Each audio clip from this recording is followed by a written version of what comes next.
কৃষ্ণনগরের দিকে, কারণ ভোটের সকালে কৃষ্ণনগরে উত্তেজনার পরিস্থিতি তৈরি হয় আর সেই উত্তেজনার পরিস্থিতিকে কেন্দ্র করে যথেষ্ট চাঞ্চল্য ছড়ায় বচসা, আর সেখান থেকে রীতিমতো হাতাহাতির পরিস্থিতি তৈরি হয়ে যায়। সমীর আমাদের প্রতিনিধি রয়েছেন আমাদের সঙ্গে। সমীর, একটু জানতে চাইবো আরো একবার যে কি এমন ঘটনা ঘটলো, সূত্রপাত ঠিক কোন জায়গায় যেখানে বচসা থেকে একেবারে হাতাহাতি হয়ে গেল? দেখো সোনিয়া, কৃষ্ণনগর লোকসভা কেন্দ্রের অন্তর্গত নাকাশিপাড়া বিধানসভা, এখানকার আনারবেগিয়া 3 নম্বর বুথ, সেখানে কিন্তু নির্বাচন শুরু হওয়ার আগেই হাতাহাতি শুরু হলো তৃণমূল এবং সিপিএম কর্মীদের মধ্যে। এবং এই ঘটনায় কিন্তু একজন সিপিএম কর্মী মাথা ফেটে গিয়েছে। তবে যেটা সিপিএম এর অভিযোগ, আজকে ওই যে 3 নম্বর বুথ, সেই বুথ থেকে কিছুটা দূরে তারা ট্রেন বসিয়েছিল ভোটারদের ভোট দেওয়ার জন্য। কিন্তু সেই সময় তৃণমূল আশ্রিত দুষ্কৃতীরা তাদেরকে বাধা দেয় এবং সেখান থেকে হটিয়ে দেওয়ার চেষ্টা করে। পাল্টা প্রতিরোধ গড়ে তোলে কিন্তু তৃণমূলের সিপিএম এর কর্মী সমর্থকরা। এবং এই অবস্থায় কিন্তু তৃণমূল কর্মী এবং সিপিএম কর্মীদের মধ্যে হাতাহাতি শুরু হয় এবং এই ঘটনায় একজন সিপিএম কর্মী মাথা ফেটে যায়, তাকে গুরুতর জখম অবস্থায় হাসপাতালে নিয়ে যাওয়া হয় চিকিৎসার জন্য। এবং এখনো কিন্তু এলাকায় উত্তেজনা রয়েছে। বেশ সমীর, এখনো এলাকায় উত্তেজনা রয়েছে। বেশ,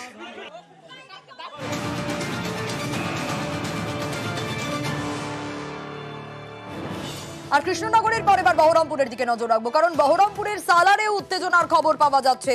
বুথের বাইরে জমায়েতের অভিযোগ উঠে আসছে। প্রণব আমাদের প্রতিনিধি রয়েছেন আমাদের সঙ্গে। প্রণব, এই মুহূর্তে কি অবস্থা? বুথের বাইরে জমায়েত কেন, কি কারণে জমায়েত হলো, কি অভিযোগ?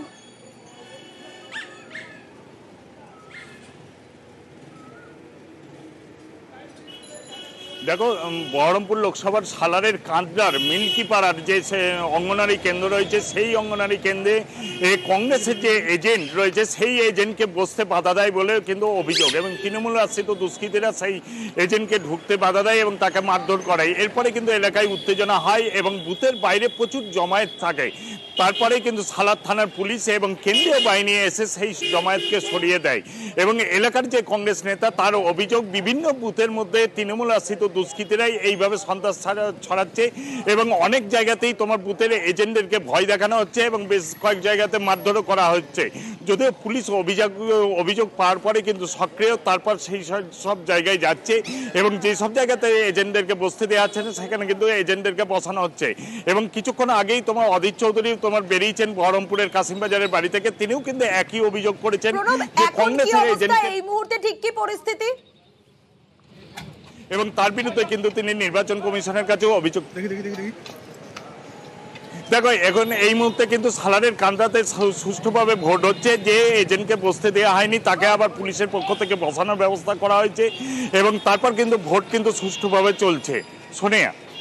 বেশ প্রণব, অবশ্যই নজর থাকবে। আমরা নজর রেখেছিলাম বহরমপুরের সালারের দিকে।